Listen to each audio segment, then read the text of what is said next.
Recording, and I'll start our broadcast. I believe we'll have one member coming in. See somebody there, right? Just a moment. It takes a moment for folks to connect, so if they're showing up, they'll show up at our attendees list here.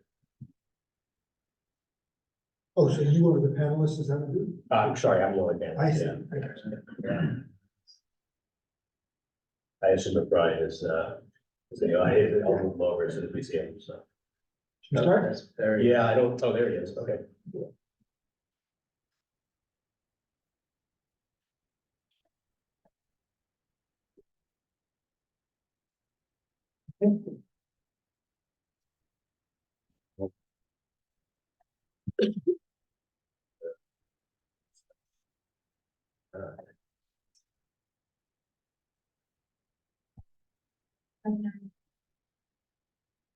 Hi, Brian, are you with us?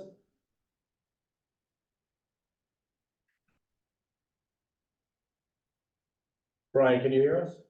You're muted at the moment if you can hear us. Yes, I can hear you. Okay, great. Oh, great. Okay, there's a panelist now. Great. Welcome to the planning board meeting for April 3rd, 2024. I'll begin with a roll call. Alden Clark. Here. Esther Lyle. Here. Bob Cope. Here. Jamie Pennington. Here. Heather Rogers. Here. Charlie Palmisano. Here. Jen Bluestein. Here. And Brian Malcolm. Here. Here. So we are all here. We have no public hearings tonight. We have three general business items. They're all requests for minor modifications at 3 Boston Way, 26 Duffy Drive, and 21 Malcolm Hoyt Drive. I will have approval of the minutes of the March 6th meeting, and then we'll have a discussion briefly about Story Avenue, and then more in depth about the MBTA Communities rezoning project. So we will begin with the first item, which is a request for minor modification at 3 Boston Way. This is Andy Port, Director of Planning and Development. For the record, I'm just going to mention that briefly. We did have a discussion with the applicant about this. And we didn't feel it was necessary for them to attend. We do discuss with applicants in the context of these things, whether we think it's necessary for folks to attend. In this case, it seemed like more housekeeping. The request is summarized here in the letter from the applicant, but in essence, there was a minor adjustment made in some of the grading on the site in a stormwater wetland area, and essentially the Conservation Commission has already approved this. Phil Christensen has reviewed it. They had a exchange over a couple of questions, and that's been answered, and Phil is good with that. So Phil is our civil engineer, takes a look at these things when we originally see the permits, and he took a look at the change here. And just as the Conservation Commission found it was reasonable to make the change, it seemed appropriate, and there was no substantive change to the original permit design. So so here they're just asking for an adjustment to that plan reference, so that as they're getting their final sign off for the completion of the project, they can make sure they can reconcile what we would see discrepancy, and so that would be called out. So here, we're just making sure that the plans from the planning board are caught up with the previous approval from the Conservation Commission just a short while ago. Any questions about this request? My only question is, the only changes are between the parking area and the wetland, correct? There's no. Correct, there's no changes in the parking area. Oh, no, not in the parking area, no, it was just off the, outside the curved area, you know, in the, yeah. Great. Okay, this is not a public hearing, so we don't need to open that up. I would solicit a motion to determine the minor and to approve the minor modification. Is there a second? I'll second. Thank you. And then I will, now, do we need to do the, Unfortunately, we're supposed to do roll call, yeah. even though Brian is not voting? Yes, and I would suggest as typical best practice, only because that way the other folks can, the folks who are remote, in this case, Brian can know in the room who's making the vote, who's making the votes. Okay. So it's unfortunate, but that's the rationale. That's okay. Okay, so roll call, Alden, Yes. Beth, Yes. Bob, Yes. Jamie, Yes. Heather, Yes. Charlie, Yes. and I vote yes, so the motion passes. Great. Okay, the second item is the request for minor modification at 26 Duffy Drive. It's folks who are happy to keep coming back to see us. Stephen Mull, 26 W Drive. We were here, my wife and I, the last time to just get permission for a shed in our backyard, which was agreed to. And then when we took a look and it said that it was going to be, had to be 6 feet away, that kind of put it right in the middle of our backyard. And so I went back to Caitlin Sullivan and I asked her about it. And she said, well, we can certainly, you can request a 3 foot instead of 6 foot. Just get letters from the abutter and the HOA. So I have those. You. And the one from the abutter, right next door. And this is from the HOA saying that it's accepted. Back picture here. Yeah, that was a Attachment, disaster. so give an attachment saying. Gotcha, yeah, so there's a letter here that, Gemini is the company that does the, that's what was camera before he's the rack, so, they just board unanimously approved the request, and then we have the abutters here, Ashley and Michael Montgomery from, 20, W Drive, just referring to 26, and saying that they're comfortable, they have no objections, so. Hey, are there any questions of the applicant? Or of planning staff? Seeing none, I would ask for a motion to consider this request minor and to approve the minor modification request. Rick, can I ask a question? Yes, go ahead. I was not here the last time this came up. Is this a separate matter or is this a Separate. continuation? Separate, yeah. I'll move to deem it minor and to approve the minor modification. Thank you. Is there a second? A second. Thank you. Okay, I will go through the roll call. Alden, Yes. Beth, Yes. Bob, Yes. Jamie, Yes, Heather, Yes. Charlie. Yes. And I vote yes, so that passes too. thank you very much. You're welcome. Really, moving along.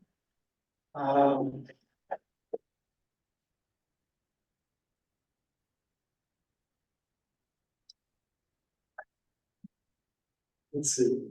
Okay, the next request is a request for a minor modification for 21 Malcolm Hoyt Drive. Hi. Mike Gray. We recently bought the land at 21 Hale Street, formerly 21 Malcolm Point, and it came approved with civil plans and also an elevational plan. The elevational plan, was to fit the residential area, which is understandable. We're proposing a Morton building. It's like a prefab building, but it comes with metal siding. So we understand that they, don't want metal siding in this. So instead of the clapboards, which they show as the approved proposed plans, we wanted to see if board and batten siding would be acceptable, along with an additional 3 foot overhang over the front.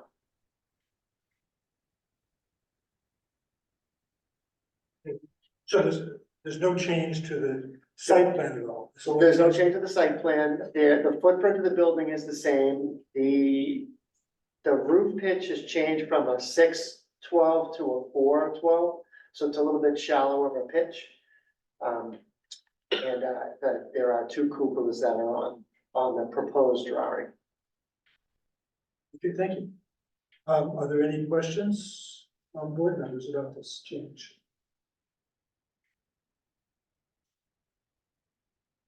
So I guess, we don't really have sort of an architectural design review for this area, correct? Correct, the board was taking into account, there aren't specific guidelines per se, standards, the board took into account the context here, and the applicant was proposing because it's facing a residential street on the other side, it would have a residential, element of, or, presentation of the street as some type here, you can sort of see it as like a barn type structure you might typically have, right, so, not from the office's perspective, different than, something that the board might have approved at the time originally. And again, it's not a change of the size of the structure, it's just the way that it's architecturally treated, so, given the proposed materials and treatment, the office has no objection to the proposed change here. Any questions? That's the back side, this is the side not facing the residence, just to be clear, so, you can see that the board did that in deciding, so. And that treatment is the same all the way It'll around. be all. Nothing? Okay. In that case, I would, request a motion. I'll move to deem it minor and to approve the minor modification. Second, thank you. So I'll go through the roll call vote again. Alden, Yes. Steph, Yes. Bob, Yes. Jamie, Yes. Heather, Yes. Charlie, Yes. and I'll vote yes also. Thank you very much. You're welcome. Have a good night. Thank you. You too. Okay, next item on the agenda is the approval of the minutes of March sixth. Alden had sent in some comments, I understand. Anybody else have any comments or notes or changes on the minutes? I just have a couple of minor typos, which I will convey to Kate afterwards, but I'm happy with the minutes that are. So, I would request a motion to approve the minutes of March sixth. I'll move to approve the minutes with amendments. Second? Second. Bob, second, okay, great. Final roll call of the, roll call, Alden, Yes. Beth, I abstain. okay, Bob, Yes. Jamie, Yes. Heather, Same. abstain, Yeah, I was absent. okay. Charlie, Yes. and I vote yes also, so we have, what? 5-2, And Brian wasn't here, that's true. It wasn't. I think we don't need to have the alternates. vote on that. Okay, so now we move into, the discussion section of the meeting. Want to start us off, Andy? Sure, and I've done this discussion now in different formats several times, so forgive me if I'm not covering everything, just jump in if you have any questions. I'm just gonna speak very briefly to it, I think tonight, the areas that we've covered briefly before, so happy to go into brief.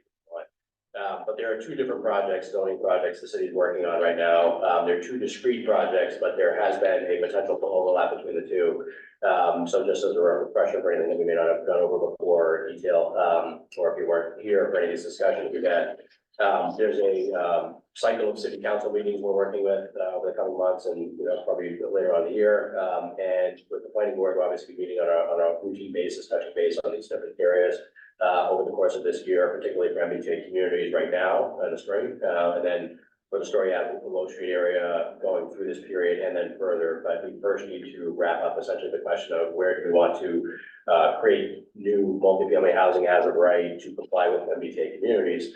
And I'll just speak to that briefly, what the requirement is there.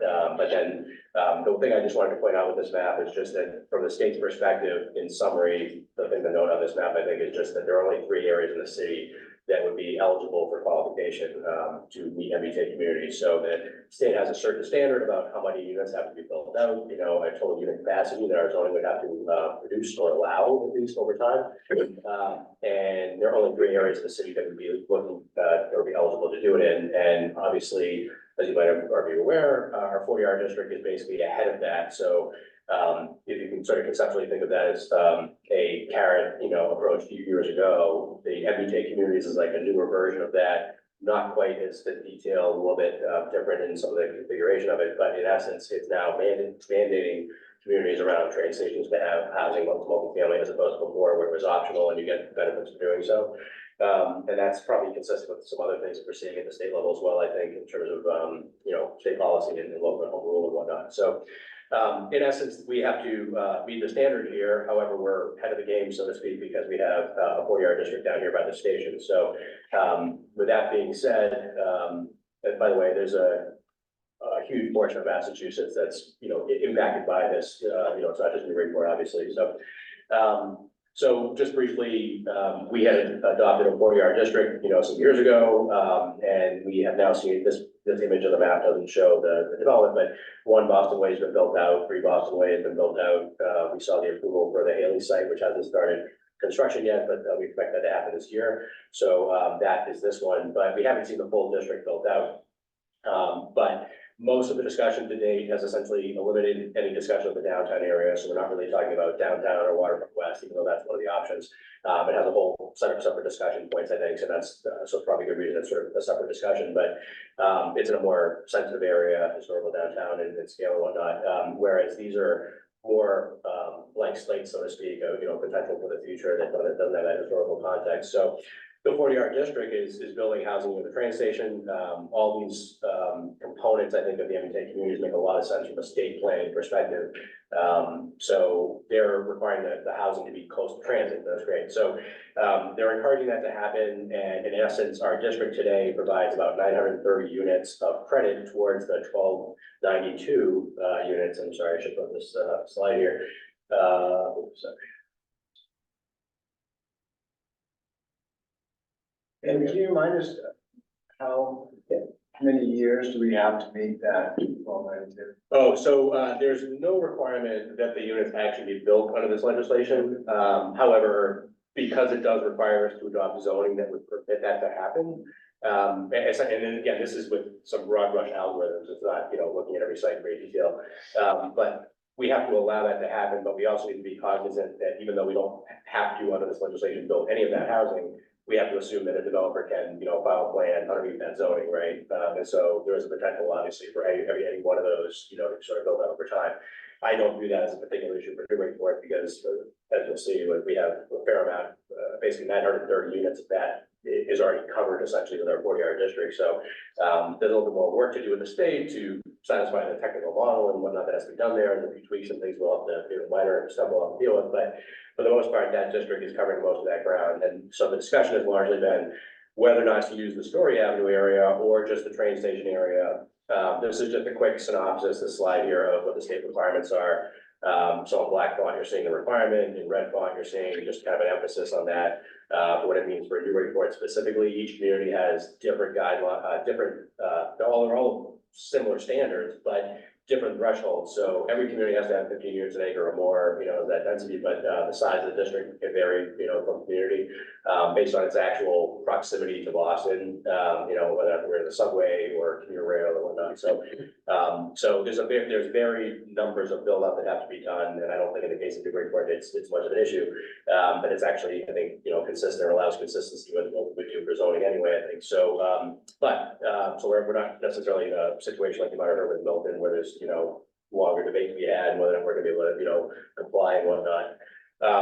So there are some requirements, like 20% of the district has to be within this radius of the train station. Our 40R district basically checks that box. So in essence, we've been primarily focused on this 1,292 units. That's the one that we have to focus on at the end of the day. There's a little, details here and there, but for the most part, that's the one that we need to focus on. So the discussion has been whether or not to look at any of the Story Avenue area at all. And just in sort of mainly in brief passing, most of the zoning advisory group discussion and most of the council discussion that we've had has led to eliminating the Story Avenue Low Street area and focusing essentially exclusively on the 40R Smart Growth District and expanding that. Not that there isn't interest in changing or allowing housing here or changing the village, creating the village center that we might, have here as a potential down the road, which I think would be a good thing. But that's separate from the MBTA communities from a certain lens. And so we don't, because we have options on the map to expand our 40R district, we can satisfy essentially at the end of the day, the requirement over there as opposed to over here, but we can, at our discretion, choose to use part of the Story Avenue Low Street area that you're seeing on this map here.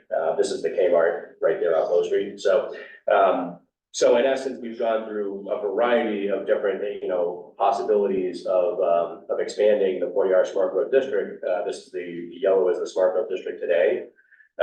Some of these variations, there's been, these are different primary options and close to the 40R district, but there's also variations on a theme, as I call them, which is basically adding a parcel or removing a parcel from one of these scenarios.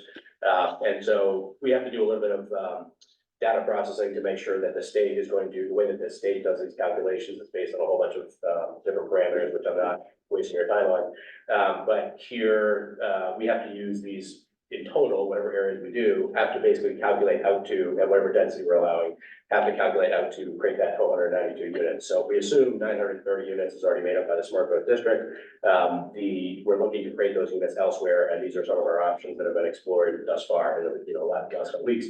And I'm happy to kind of elaborate on that a little bit. I think the biggest thing that would be helpful from this group at this juncture is, thinking about, and again, certainly welcome to discuss the story out of the illustrator area if folks want to. I'm perfectly comfortable doing, one of these options over here or options over here. But at the end of the day, we've been trying to sort of discuss where it makes sense to do it from a land use planning perspective, to have multifamily housing, if it's going to be more in the city. What are the criteria for establishing it? Are we trying to just check a box with the state and do it, sort of academically? Or are we trying to create the possibility of actual housing that can happen? And so I mentioned that mainly because the way that this legislation is set up is different than 40R. 40R did not allow you to take credit for land that was already substantially developed, whereas this regulation doesn't have that term or take it into account at all. So you could effectively zone over something that's already built out, take credit for it, and even though it may not happen. And so that might be a little bit counterproductive if the state's trying to reduce housing, but at the end of the day, there are different ways to draw the map. So we have options. I think the primary focus, from my sense is at this juncture, because we will be focusing very much on the Story Avenue, Low Street area. But especially where we're decoupling these things that become similar for each of them. But if there is a preference for any one of these areas, preferences for where to have more multifamily allowed as of right, and then talking from there a little bit about what densities. So in the smart growth district, there are different densities, higher density allowed by the train station itself, 5 stories right near the corridor. This 250 feet allowed to have 5 stories. You probably see that option at the 3 Boston Way.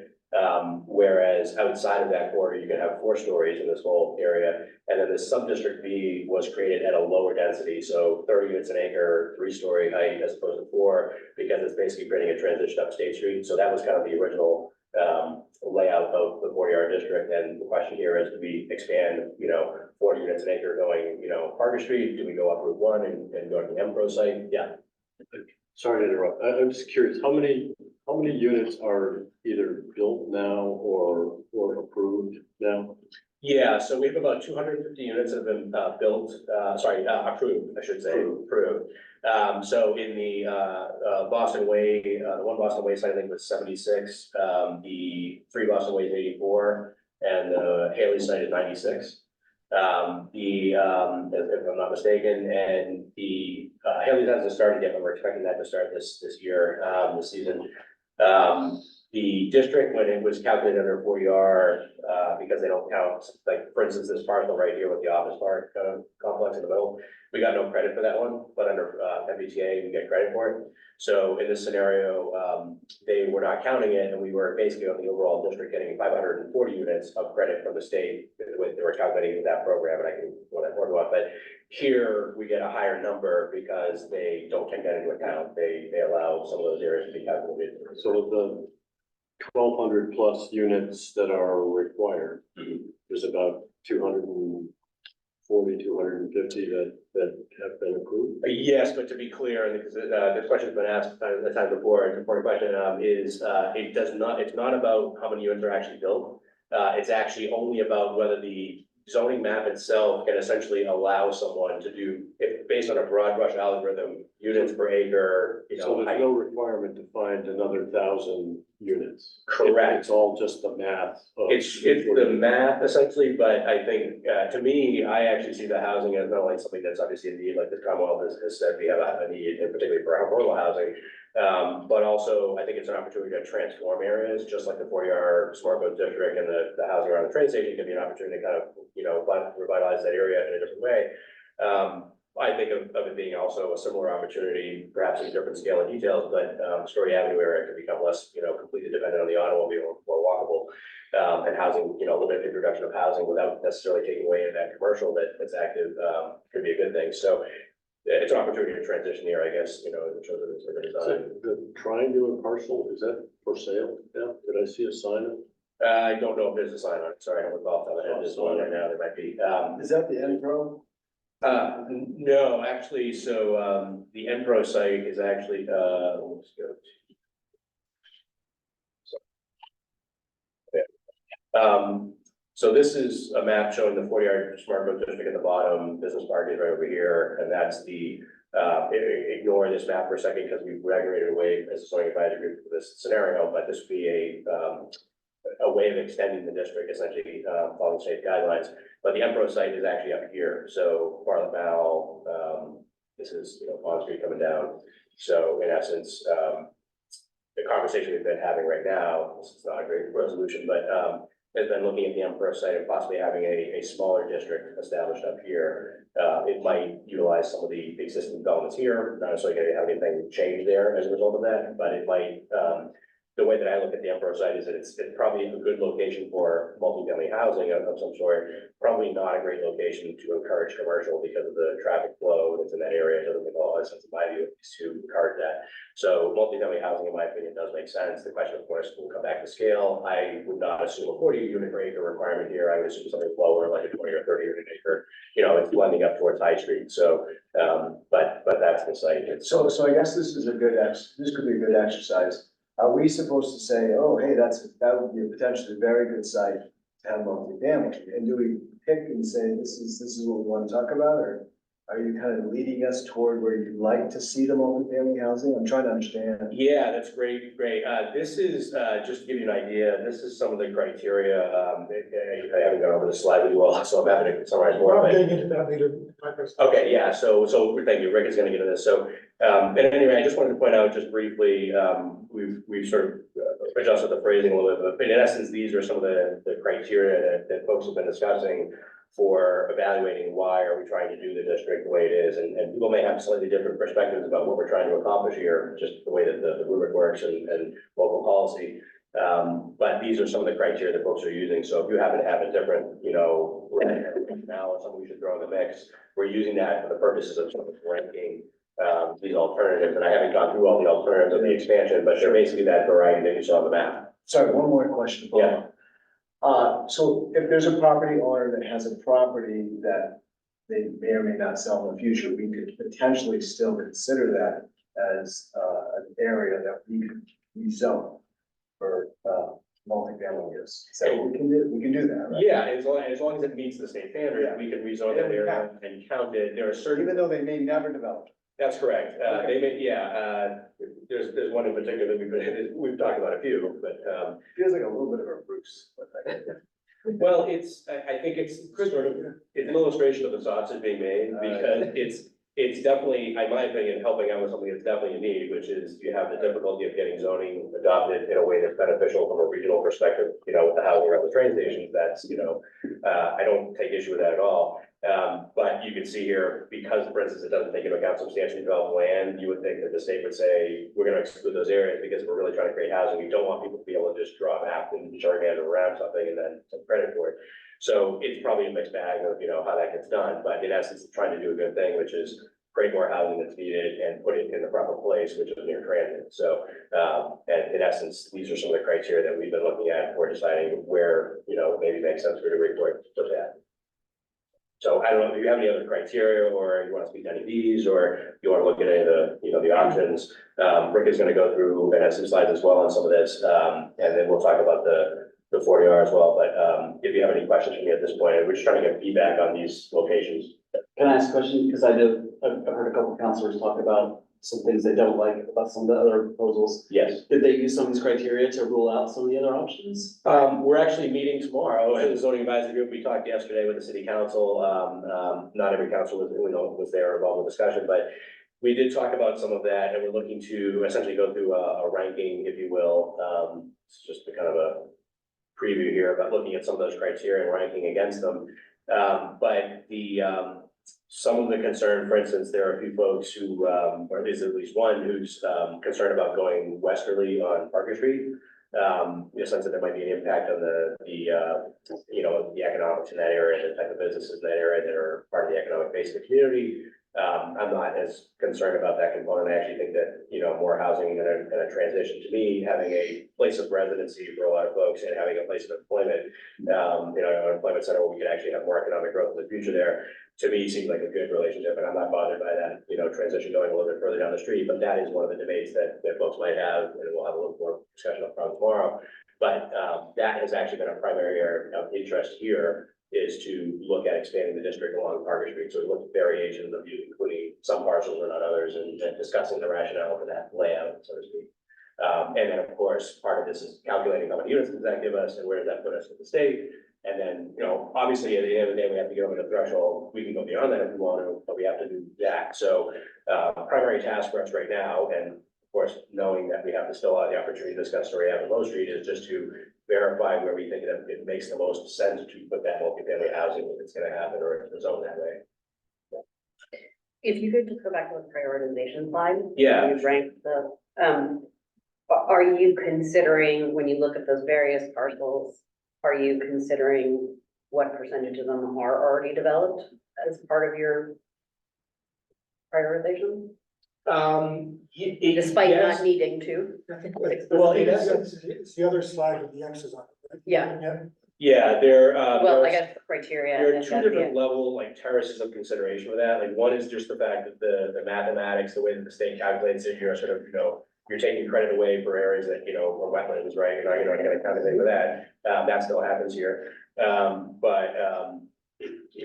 There's also another criteria, which is sort of, is it consistent with the environment? Is it creating, something that's, another type of issue like that? That's one of the considerations there. One would think we're sort of past that with the evaluation of whether or not we're in resource areas, whatnot. But the environment is important, and also the context is important, our residents being put in a place where they have the resources they need, is it their transit, is it their infrastructure? Is it their place of employment, what else might they need, what would be a good amenity, so. Any thoughts you have across the spectrum would be helpful as we're trying to zone in on, or hone in on, the zone or the areas that we're doing. And we're gonna refine to get to the number, and we're less worried about that, knowing that we're talking about this relative order of magnitude. And if you just think on the map about the fact that, the 1 and 3 and Haley site, just how many units that creates there, we're really just trying to make up a relatively small, number, fortunately. But we have to make a decision about where we want to do that. So if you have any thoughts on any of these options, or you have other ones you want to throw in the mix, let us know. But we're gonna pick up that discussion tomorrow, and my hope is in the coming week or two, is be able to sort of circle back collectively and feel that we're on the right track for which one, probably at the end of the day, that we think we want to go with. And then it's more of a formality at that point to satisfy the state with that. There's, the state, we would basically treat most of the provisions the same as the 40-yard district, so we're all familiar with that. Essentially, that would operate the same. It would just be an expanded area. And there has been, like I said, more discussion about the Park District section and reaching out from 1 to Empro. I sent you and Rick a sketch of some Good idea in my presentation. lightly developed sites that they're along the rail trail. Yes, and those are highlighted in this map in here. Yeah, as was mentioned earlier, there was discussion about having a smaller district up by Empro that's not attached to 40R. So this is just a sketch of that, and Bob was suggesting these parts over here that we might consider. And this goes to that same discussion actually, which is, how far does this 40R smart growth district or the housing component, does it go westerly towards or into the business park? You can see, so Low Street as being more residential in nature, or sort of, at the edge of the business park. Or you can see this Graff Road section, within it or at the edge of it. But there's already been a bit of a transition on Graff Road here, so it's not residential, but more sort of commercial active uses, if you will, industrial, uses. So there's been a bit of a transition here already. So to me, that's a little bit like natural to have all those things in sort of close proximity. But as Bob points out, one option for us is to run up here. Something to consider with that is these little provisions that we have to keep in mind for compliance, and one of them is that the state wants us to use whole parcels. So if we do zoning in this area and we say multi-family housing is allowed, we wouldn't necessarily be able to just run up along the rail trail and sort of count that as our corridor. We'd have to have parcels connected, which means that in the area of Graff Road, for instance, or the business park, we would have to grab this whole parcel going out to the street essentially. I can go into that more if you want, but in essence, that means we have to consider, do we want to really include all the way out to Graff Road or further, as we do this? And thus far, I don't think there's been as much interest, or at least as focus on that. There has been discussion, it's been brought up by others, the Low Street side, and there's definitely has been discussion about Parker Street. No one's really suggested going any further west, but we haven't quite gotten to a discussion about this area. So parcels have to be contiguous? The zoning district has to be contiguous, there's a various different requirements, and I'm not summarizing them all for you, but one of them that we have to keep in mind for mapping is they want us to use the whole parcel. You can make a case for dividing your zoning through a parcel, but you have to have a good rationale for it, and in a lot of cases, the state's gonna say there's not a good rationale for dividing it that way, so here, we just have to be mindful that, you know, if we're gonna think of ourselves as creating housing along the corridor, that may implicate some other lots that we may not feel comfortable with, as we have that, you know, review by the state, so. This involves question, can't that be considered contiguous if it's just across the street? Yeah, sorry, so, if I'm understanding correctly, that's what you're referring to, whether or not it's contiguous to any specific district or area or the 40R district, you can't use Mass DOT's right of way. So, if you want to use like this parcel in the middle here, this would have to come down and include 40 Park Street here and touch the 40R district. The reason why this sketch here was done, and we sort of walked away from this, because it includes the cemetery, but is in order to get across Route 1 and not use this whole side here, you have to go across, grab the parcels there, go up here, there's no right of way to use, this is actually part of the right of way, so you gotta grab the cemetery to go up here, so what we discussed was whether or not we break off and have a totally separate district here. This district could follow the same sort of standards, but here, because it's under MBTA communities, it would be a separate district, not contiguous with the 40R. It would be 10 to 20% affordability, which is the rubric under MBTA communities. We would not be able to maintain the 25% requirement in that district because it's no longer an expansion of the 40R that we have today. Just various different factors to consider. The way I'm describing it is just like a children's seesaw with like 8 different seats, and you know, you're trying to balance between all the different parameters, what works for us. But in essence, I think we have plenty of options. It's just, you know, we just need to decide where we feel most comfortable that multi-family housing potentially having. I think it's gonna be beneficial or makes sense. So the 25%, sorry. Can be, we can keep the 25% affordability as long as it is. Yeah, sorry, I didn't speak to that very much. And yeah, so in essence, the guidelines, so some of the basic parameters, very few of the basic parameters came from the state legislature. A number of the parameters came from that because it was delegated to what used to be the Department, I have to say this again, what used to be the Department of Housing and Community Development and is now the Executive Office of Housing and Livable Communities.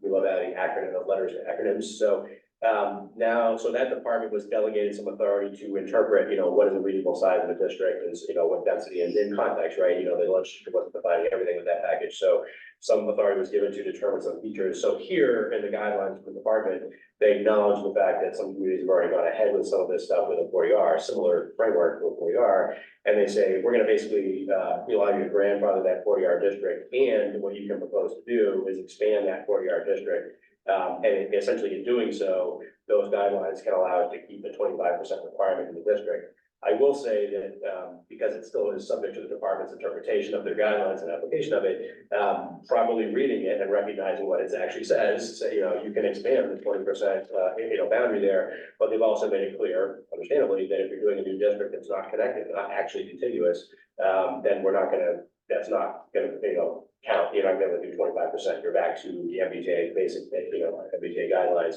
So one thing we'll want to do here is we're not looking to basically fuss a whole lot with, dimensional standards and things like that, because the state, for us to consider that an expansion of it, they're gonna be looking at us, saying, well, are you gonna do 40 and 30 units an acre or something you've typically done on the 40 already?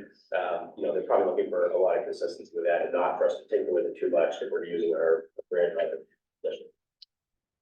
And so do you think we should look to take advantage of expanding the 40R as opposed to just creating an overlay district that includes the other parcels and includes the 40R as well? Do you think we should be trying to look at expanding it to take advantage of the higher affordability ability and so forth? One benefit in my view, I think it's unfortunate that the regulations, I've said this before, I think it's unfortunate the regulations have that, what feels to me like an arbitrary threshold of 20%. And I say that mainly because we've done 25% with the smart growth district. We've gotten several benefits out of that. And even in talking with Minko in recent times, we've been going ahead with the Haley's project. We've never had a discussion in which it's been, we can't do it. It's been, there's a disparity now. We're seeing it in this, framework in this market now where people are gonna be coming in saying 10% or 15% or something, right? And we're here requiring 25%. So I think it's unfortunate that the state has set that threshold or max at 20%, just comparatively. But that being the case, I think that it does make sense for us. I think as a starting premise, one of the major benefits we've gotten out of the 40R smart growth district is that affordability, not only the number of units, but specifically this weird sort of provision with 40B where we get really good protection from unwanted developments that are totally out of scale in the community, because you're in what we call the safe harbor status. We've created enough housing units that are along that line towards affordability, and in this case, rental units, that we're protected if someone's proposing a project is completely out of context. And I think that's important for a community like Newburyport to be able to control its own zoning and development patterns. So it's, in this case, I do think it's beneficial, while you can debate whether or not 5 more units, in a 100-unit project, that's a difference that'll make. I do think it makes a difference, and at the end of the day, I think that we get substantial benefit, out of doing a 40R district expansion, more so than we would get out of doing a totally new district, so to speak, for instance, Story Ave or Low Street. I have no problem, and I actually think it makes sense to do some comparable things, like streamline the permitting, process for both mixed use and multifamily in a way over there, right? It's one of the things we can adjust. Help to change the character and, presentation of that as you get off the highway, you feel like you're riding in Newburyport. But here, I do think in context, it does make sense to work on expanding the 40R. I actually am more inclined towards the Park District section myself. Part, I welcome the Embro piece, we can debate little pieces of that, but, to me, that it all kind of works and makes sense conceptually. I might have 3 questions. So you're saying that this can only grow parcel by parcel in a continuous form. So if there's a cog in the wheel, it could solve the whole road.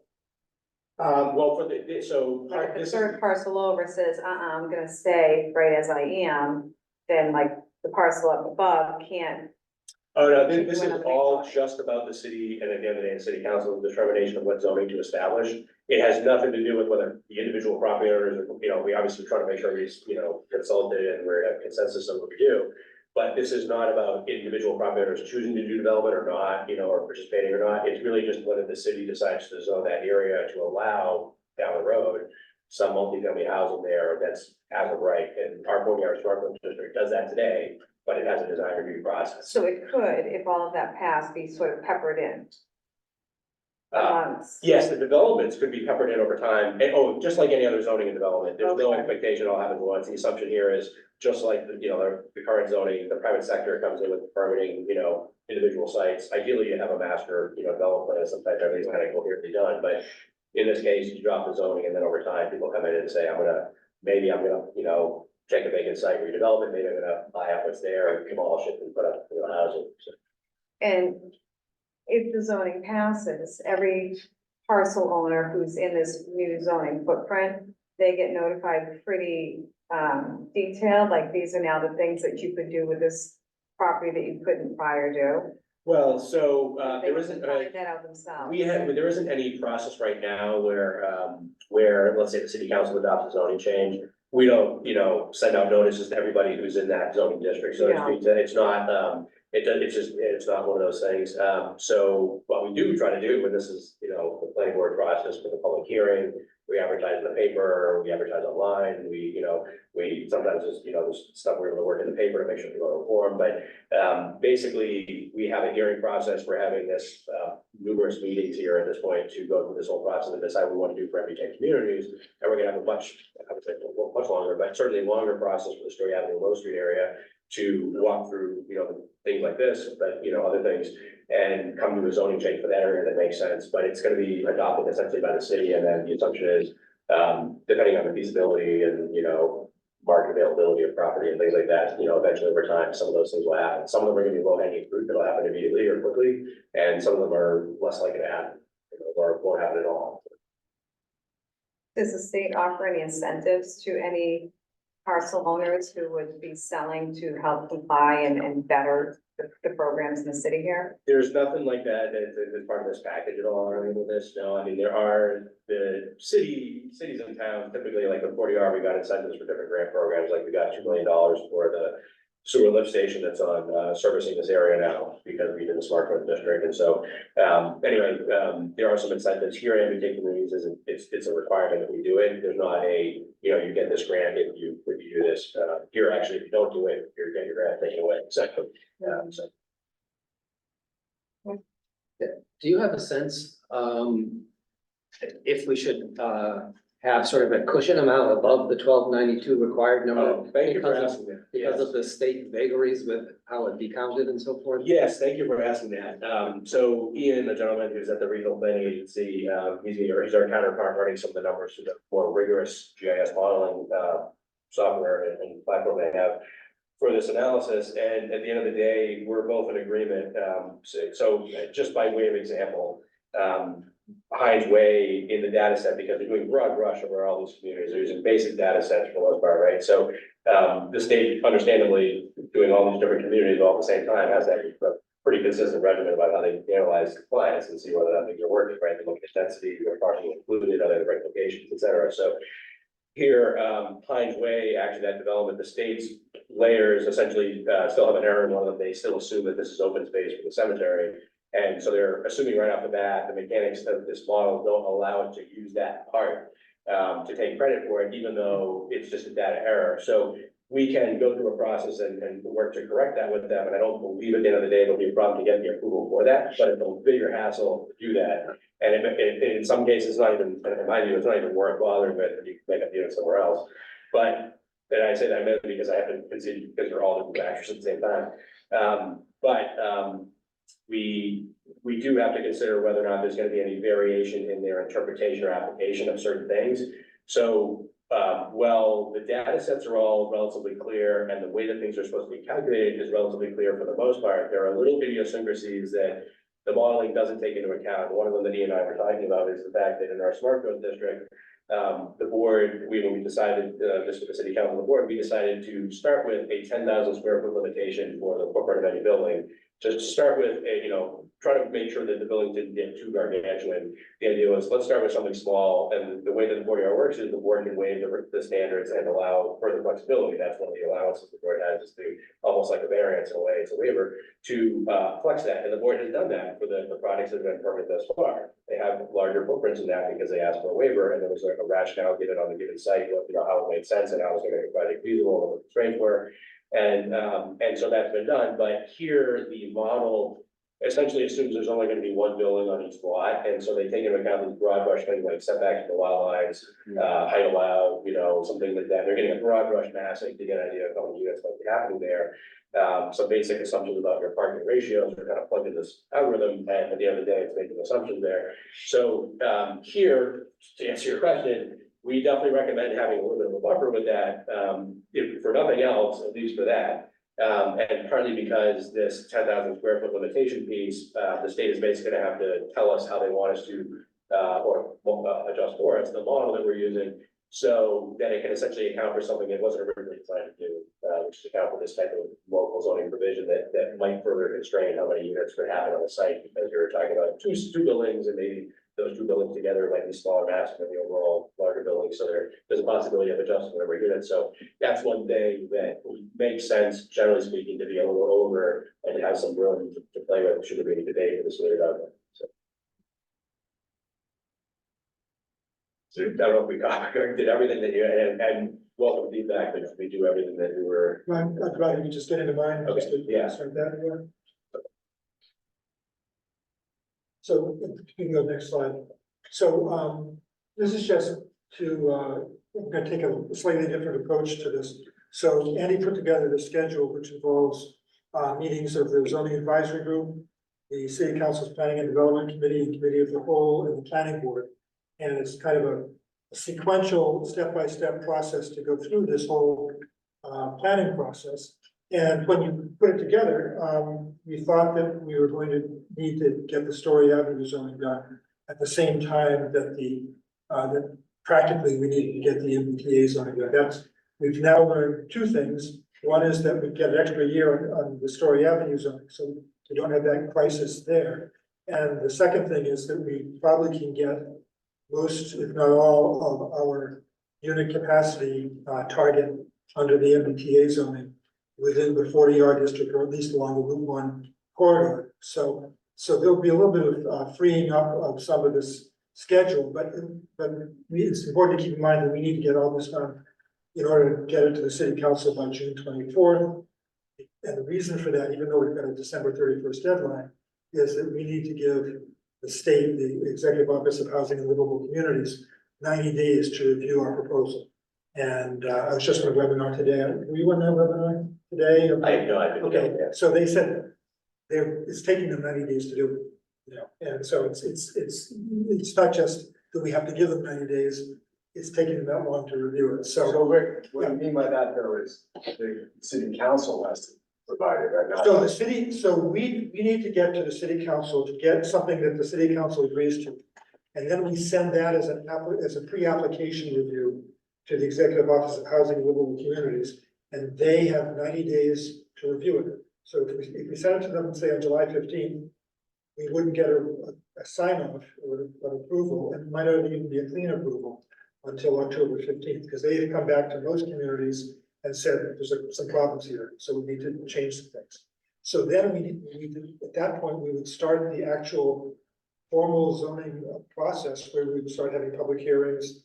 And then it needs to get done by, I think it's December 16th, which is the last council meeting of the year. So it's even though we've got till December 31st, it's really tight. So we have to be kind of focused. Well, that's why it's good to have a schedule like this, because it takes us through a step-by-step process. And, Oh, sorry. yeah, go ahead. I was just gonna note that in this calendar, so like Rick mentioned, we have longer time frame with the grant, so we're, and two, I don't wanna say we're 100% there, because we're actually still having a little bit of debate about where we're gonna take credit. But we're essentially at that point where I feel like we're almost completely done decoupling probably these two areas, which makes both of them frankly a little bit more straightforward. The constraints with MBTA communities would make things different over at Story Avenue. And doing these two things separately does make a lot of sense, and just from that perspective. But it also, looking at the 40R as an expansion, by the way, minimizes the amount of time to a degree that we have to spend doing this economic feasibility analysis and debate with the state about the affordability component of our district, because the state guidelines allow us to grandfather that component of the district. So while they still might be looking at that, and it certainly would be relevant to any new areas we're establishing, if we want to go higher than 10% as an affordable housing requirement, up to 20. It's less of an issue for us doing something with the 40R district, because we're building up the grandfathering status of that district, so to speak. So we're on the top line right now. We had our second ZAG meeting last week, where we kind of reviewing the sketch maps, coming up with some draft concepts for zoning. And then tomorrow, we have another ZAG meeting, and our goal is really to try to finalize, as Andy was saying, try to finalize those districts. And we were hoping to have the calculations of what's called the compliance model of our unit capacity under various scenarios for tonight, but we will have it for tomorrow. But we have to go through all these standards, but in general, we're pretty close if we stick with something pretty close to the 40R district. Exactly. So, here we are with our existing 40R smart growth district. The dashed line is the half-mile radius from the train station, which is where a majority of or only 20%. Now, it used to be a majority, but now they changed the rules. So now only 20% of our district has to be within it. We need 35 acres, but we already have 49 acres. So in terms of area, location of the district, we're really doing well. So it's really the details of how we add to the district that affect things. And before, when we went into last week's ZAG meeting, we were looking at these kinds of concepts. One was, and you've seen this map already, the Route 1 expansion up to Enpro, 40 Parker Street, which is Riverwalk, Metro Rock, and Mark Ritchie. The moving Parker Street out to Graff Road and Hines Way. And there's some issues with some of these things. One of the things that I was concerned about with the 40 Parker Street is that this is, a vibrant building, lots going on there. It's right along the rail trail. Do we want it, if we zone it for multifamily housing, our zoning is basically, this is what we want to do. So we're really beginning to say, we want to get rid of that business and replace it with multifamily housing. And so I was uncomfortable with making that statement in our zoning. And then Hines Way, as Andy said, really doesn't get us any units. And then the Route 1 expansion up to Enpro, because it has to include the cemetery in order to make a contiguous district, probably would not satisfy MBTA requirements, because you have to take your potential capacity and divide it by the total area. And when more than half of the total area is a cemetery, that drops your density way down. So it probably doesn't make it, which is what took us to some different directions later on.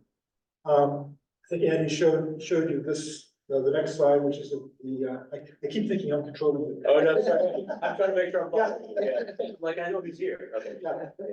But zooming to the next slide, so taking off Story Avenue. So these are we started looking at this. So, these are the numbers we were talking about. We have a total goal of 1,292, capacity. It's a zoned capacity for as of right. Again, it's not actually units that we're producing. We already have, we thought we had 540 units capacity in the smart growth district, but because of the changes in the way the state looks at these things under MBTA versus 40R, that 540 capacity got bumped up to 930 units. Correct, and like I mentioned, and part of the reason why Ian and I are sort of like hesitant to say, like, is it 929 or 30 or 31? Is just because of that 10,000 square foot thing. For instance, we have to wait for the state to tell us how they want us to handle that component, but basically it's 930, which is a huge component of what's required. So we only have 362 units roughly. And you're sure that 930 Yeah, is acceptable? Has this been pre-approved, the 930? Or you just no, feel- so this has been, so with the regional, it's a long story, but the regional planning agencies are doing a fair amount of helping local communities with some of this analysis, there's also consultants that are being paid to do different things, but basically, partly due to limited staffing, but probably due to GIS resources, the whole platform requires going through like some GIS and then through some Excel spreadsheets and so forth, and kind of spinning out the tail end. But it depends very much on which parcels you're including and what densities you're allowing and so forth, what kind of parameters you put in there. Here with the 40R district is very relatively easy because we've already got the standards, we already know what the setbacks are, we know what the height allowances are, and so forth. So in essence, this is a projection based on that. It is right out of the state's system, so this is a number that we should be looking at. There might be some variation in the day because of this 10,000 square foot thing, you know, for instance, where they say, all right, Ian and I were talking, they might say, all right, increase your open space area calculation for the deduction of the algorithm, and we'll use that as a substitute for that. So in essence, at the end of the day, it is that number or magnitude number, and now we're down to this very, well, small, but relatively small number, comparatively to add. And so, as we were saying, these are the options that we were discussing at that point. They're not all listed here, but these are most of them. Well, these are the ones we were talking about last week. Right. So, so we've got some new ones that have come up since last week, but, and we started thinking about other things as well. The next slide. And so this was, what Andy showed, on one of his slides in terms of the criteria, but they're regrouped by subject matter. So in terms of, the state's goals are to create housing. Our goals might be to create housing, but also to maximize affordable housing production, which the state doesn't really care about from the point of view of this program, and to maximize our subsidized housing inventory, the infamous 10% threshold that protects us from 40B adverse comprehensive permit applications. And we also want to make sure that the sites are feasible. So when we're looking at housing production from our point of view, it's a combination of creating housing and then creating affordable housing, creating affordable housing that counts toward our goals. And then in terms of community character, this area transformation criteria, I think, was really focused more on Story Avenue as part of our trying to see how we could move away from the strip development toward more of a village form. But it still has some potential, like around the Enpro site and so forth, upgrading the character of an area, having it suitable for residences and having a pleasant walkable environment. And then there are non-housing goals. So this is where I get into the issue of 40 Parker Street. We want to preserve our industrial base and other desirable uses. So do we want to be trying to zone for something that may end up pushing out economic development and replacing it with residential, and compliance with the city's master plan, and then proximity to transit. And then the final thing that we really have to make sure we get is something that's approvable by the state.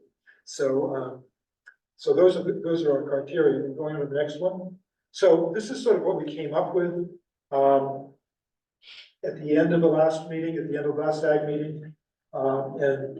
As you can see, it's changed quite a bit in terms of that northern side. So what Andy was talking about in terms of expansion of the 40R district, if you expand contiguous lots, then we preserve the benefits of our existing 40R district.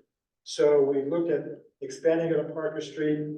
I unilaterally took up 40 Parker Street because I really don't like it. But the question about how far you go toward Grant Road, do you wrap around the intersection in some way? But up in the north, where the Enpro site is, one thing I'm not sure that was clear, is when you create a separate non-contiguous district, it has to be a minimum of 5 acres. So you can't just grab the Enpro site, you have to grab the Enpro site plus enough adjacent parcels to make up 5 acres. So if you move to the next one, Even if they're beyond the dash. even beyond the dash, yeah, so in order to come for MBTA. So here's where Bob's idea comes in, of attaching these parcels on the west side of the rail trail to the Enpro site and some parcels to the right side. As long as it's contiguous, we can make it a district that is, it doesn't have to be a 40R district. And so you can see, this is what Andy was talking about. You can see he was looking at the 40 Parker and then the street, the parcels that are just north of 40 Parker that would go out to Grant Road, which raises all sorts of problems. But if you then create a new district that isn't a 40R district, we don't get all the benefits of being a 40R district, but we get some potential development sites. And some of those, without having looked at what's on each of those sites. I mean, obviously, the Elks is, an area that, could be anywhere, it doesn't have to be there. If the Elks wanted to sell out to an affordable housing developer, that would be maybe a good thing. You've got the senior housing across, sort of diagonally across the street. You've got schools nearby and everything. So there's a lot of, it becomes kind of a community center that's not solely an industrial use. So these are some of the concepts we're playing with, and I know that there are others that have been discussed. One of the others that was discussed was taking that whole back bay area all the way up to CVS and converting that into a 40R district. I don't think there was very much interest in that. It wasn't much interest in it, and it's also one that may not have any feasibility because when you look at the small parcels, the state looks not at the total area, they look at the parcel by parcel.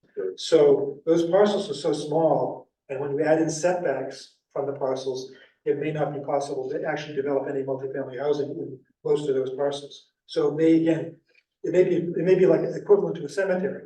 It gives us more land with no affordable housing production, so we don't get the 15 units per acre that we absolutely have to get. Plus the roads up there are kind of awkward. Yeah, it is. Okay, so next one. Can I just ask a quick Yeah, question on that? yeah. So, I think the lumberyard, right, the Jackson Yeah. lumber is in there. Yeah. So if we did this zoning and somebody bought the Elks and wanted to put housing, and it's gonna be next to Jackson lumber, Yeah. like that, we have to approve the housing.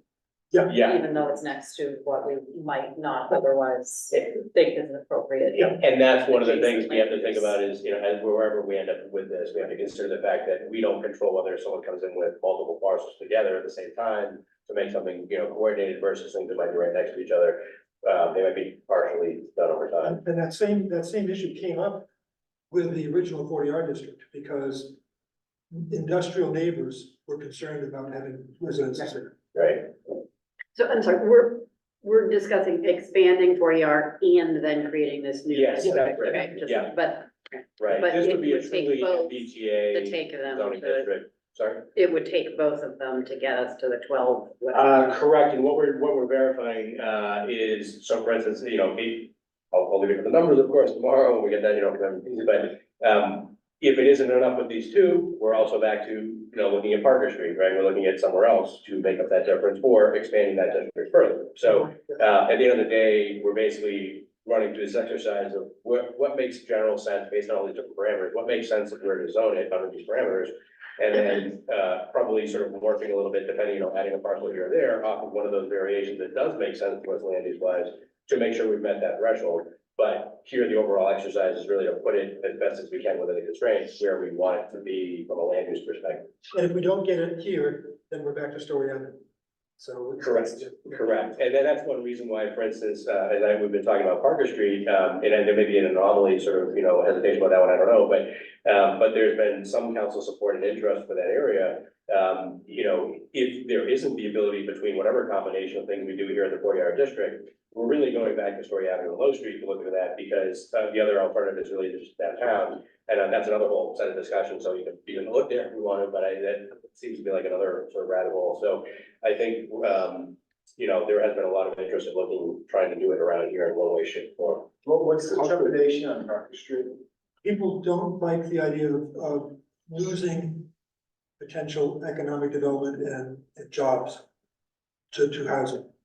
So they equate that to losing jobs. Well, it could be. I mean, if you have, you know, some of those, on the south side of Parker is fairly low intensity economic development. But that larger parcel on the north side that's outlined has several, you know, viable businesses in it. So if they wanted to, just get rid of the building, if the owner of the building wanted to get rid of it and turn it into housing, that would be a loss of jobs. But if you stayed on the south side, the all very lightly used Yeah. buildings, some are kind of in play right now anyway. And what's interesting about those parcels is they're contiguous with the Boston Way Yeah. residential, so it kind of creates a district, and there's space in there for an internal street. And, you know, all of that kind of has a real logic to it, and, you know, wrapping it around the corner in that case makes a lot of sense. And actually, I'm interested to hear about what your thoughts are on that, because the wrapping the corner was, as you can see in the sketch, is one of those things that was discussed. That's where the Lord Timothy Dexter sign is, that's that wide right away, right? So, with the old houses, so if you have thoughts about that, there was some debate amongst the group about how far that should go, or whether it should be on both sides of the street, wrapping that corner, so to speak, so. And one of the things we don't know at this point is, at least I don't think we know, since we don't have the revised numbers from NVPC. Have to remember that this map doesn't show the extensive wetlands that thread through all these properties. So we don't know really how much potential there is for those parcels on the south side of Parker yet. It could be minimal. We're hoping. We're hoping it's gonna be good. Yeah. So to move, next slide. So, this is what we were hoping to have for tonight. Right, we We were will hoping to have give you to, the latest and greatest numbers, but. And the next one. So just a few things, you know, what do we have? If we're expanding our 40-hour district, what does that 40-hour district say? And we may want to be looking at modifications to the 40-hour district in some senses. So our existing 40-hour district allows, as of right, multifamily residential, hotel, inn, bed and breakfast, public parking, public school, all sorts of mixed development projects. So if we were to expand the 40-hour district, we might not get multifamily, we might get a hotel.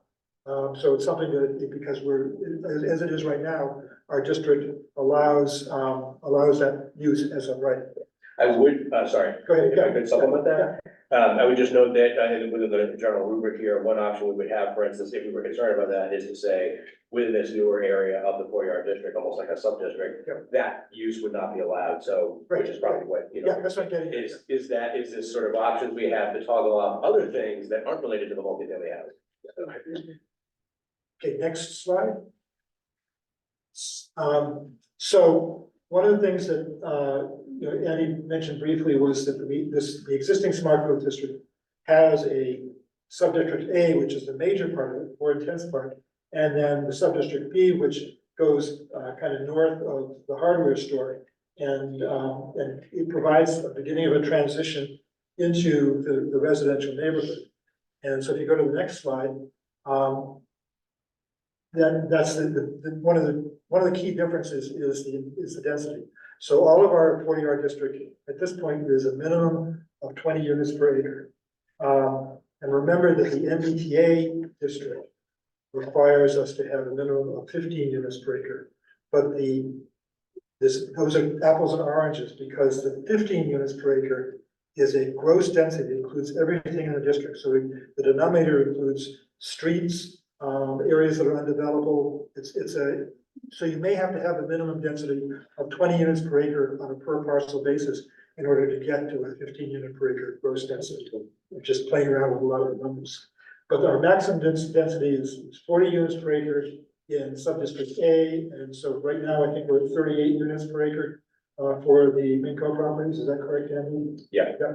And then 30 units per acre in sub-district B, but, so when we think about expanding the district, and this is sort of what Andy was just saying a second ago, is we could make more sub-districts out of this, so we could think a little bit more, broadly, we don't just have to expand everything that's in sub-district A. So the next slide, and so one of the key things is building height, and the size of buildings. So we have three different height, sub-districts in a way. Within sub-district A, if you're within 250 feet of the MBTA and south of Parker Street, you can go to 5 stories and 60 feet. The remainder of sub-district A is 4 stories and 45 feet. And then over on State Street, north of Kelly's, you can only go to 3 stories and 35 feet, which is much closer to which actually is the residential, the height limitations in our residential districts. And similarly, we have different levels of building and structure footprint allowances. And then the last thing is parking standards. We may want to think about whether the parking standards we have right now are appropriate once we move out of the core area of the district.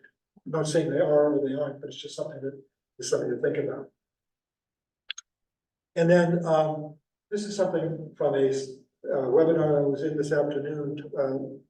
They were looking at the state officials from the municipal law unit and the KP law and executive office of housing and livable communities. We're looking at the experience they had in reviewing zoning ordinances and bylaws that have been submitted too far and so far. And so they've looked at, you have to look at other things in your zoning ordinance that may cause a problem.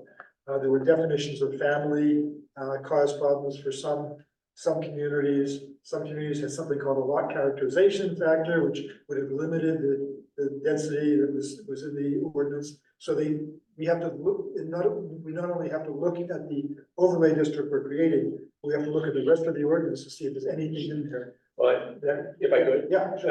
one thing I just wanted to note here, just, and this, we're getting a little bit of the weeds here, some of this as construction happens, but because the state wanted the 40-yard district to be a standalone ordinance by itself, everything is basically self-contained within those brackets at the beginning and end of that district in the zoning. So in essence here, if we were to work within our 40-yard smart growth district here, we wouldn't, in this case, for this particular area, But not up and then. not an MPRO, Yeah. exactly. So here, we wouldn't necessarily have an issue with that, but an MPRO we would, because all the other generic zoning provisions might still apply in that area. And the other thing I just wanted to know with that is that, again, the guidelines allow you basically to grandfather all these provisions of the 40-yard district. But it says, it essentially has that latitude, it says may, it doesn't actually say the department shall. So, I recognize that as we go into the state, we say, look, we're planning on keeping all these things the same, we're only changing these things that have to be brought, into the MPT compliance. Presumably the state agrees that we don't have to modify these other things.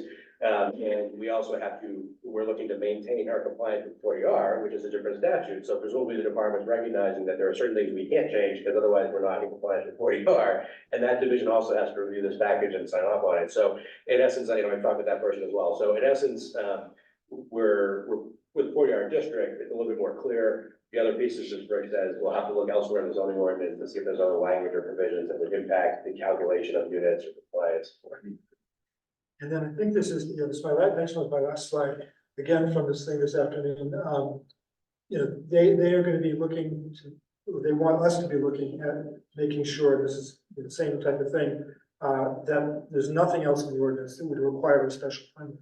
And one of the things that might happen is there's another overlay district. I just happened to check, you probably have done that, I checked the NPRO site to see whether it was in the demolition control overlay district. Oh, yeah. And the next parcel over is, Yeah. but it isn't. But is it? Yeah. So that's, we're lucky there. We don't have anything in the floodplain district or water resource protection district.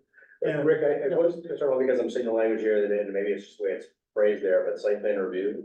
Okay, so site plan review, what they said about site plan review is, you have to make sure that there's nothing in your ordinance, and there shouldn't be, and I don't think there is in ours, but there's nothing in your, well, they've done it. There's nothing in your ordinance that says you can deny site plan review. Right. And you can't, site plan review you can deny something based on its not complying with standards, Right, but you can't deny something, you can't have anything in your ordinance that would allow the planning board to deny a site plan because we thought it wasn't appropriate. right. It's gonna be based on one of those actual standards that's called out, and it can't be essentially akin to or functioning like a discretionary special permit, so. So that is important. So, we're learning all of these things. There's so much stuff that's coming out about this. And so we do have to spend a lot of time. Hopefully we'll wrap up our recommendation on zoning districts tomorrow, maybe the next meeting, but it'd be nice to do it tomorrow. Yeah. So we can then dig into all these Agreed, other things. agreed. And so that's all I have. We went over a lot of ground. We didn't necessarily cover all of it either. We're sort of scratching the surface, some of the stuff that, is going on with this, but, do you have any more thoughts? I mean, obviously, we're gonna visit this at our, upcoming meetings again, but as Rick mentioned, we're hoping to, putting aside the Story Avenue, Low Street area just entirely, we're on a track to make a decision about this, and we'd like to do so in short order, because, first of all, I don't actually think it's as complicated an exercise, really, for every court. We thought, a But, few months ago it was very complicated. Because we didn't know we had 930 units of unit capacity. agreed. Now it's so much simpler. Well, agreed, and we also didn't know because we had to, at that point, we had to keep open, and again, we're not 100% complete with the discussion, but we had to make sure that, we had to determine whether or not we're looking at two totally different geographic areas of the city versus really here, even though we're talking about another separate district, it's really in close proximity to the 40R. So not necessarily a totally different, geographic decision as far as zoning, per se. So, having those two things maybe, it helps. It's just one final note, the fact that we may be able to do this without Story Avenue is great for our thinking ahead for rezoning Story Avenue, because we have a lot more flexibility in that than we would have if we were stuck with the MBTA. Right, and for instance, we can still require 25% affordability if we want it. We don't have to go down to 10% or 15%, right? So again, there's other pieces to this, but all these other parameters that are sort of limiting and constraining sort of what we do here, some of those just won't be applicable, and we'll be able to do the normal thing we do in zoning. Okay, Well, if you have any thoughts, let us know. Otherwise, we'll circle back to the next meeting and give you an idea where we are. and you're gonna be posting some of this stuff in this ag, right? Yeah, so we created a brief project page. It'll be supplemented with more information, as additional supplemental available. So for the unit calculations that we're going through tomorrow, we're still waiting for the regional plan agency for the definitive numbers to the modeling, but for those scenarios, we'll be able to post that. We'll run through that with the group tomorrow. In light of these schematic maps, we look at and see where folks fall. And if there's other pieces of this, they're all kind of, supplemented there, and our presented will probably touch base on various pieces of this. Anything else beyond this for you? Don't think so. My mind is so consumed with MBTA right now that So I just want to let folks know a couple of things. This legislation is in the legislature. One thing is associate members. Which is that there's a bill that would allow, I may have mentioned this before, but there's a bill that would allow associate members to act on anything the planning board acts on, not just on special permits. So that would be great to have Jen and Brian as the more public part of the board, but that's something to look forward to. And I also understand, I actually haven't read the bill yet, but there's something that is going to formalize site plan review. yeah. So we could be. Well, we've been talking about that for decades, so, So yeah. we could be looking at, well, it may come out this year. So we could be looking at new rules for site plan review as well. So We'll keep you appraised. There's, yeah. does anybody else have anything they'd like to raise? You gave us a little bit to think about. A little bit? Just a little bit? Thanks, Rick. Okay. Okay, so in that case,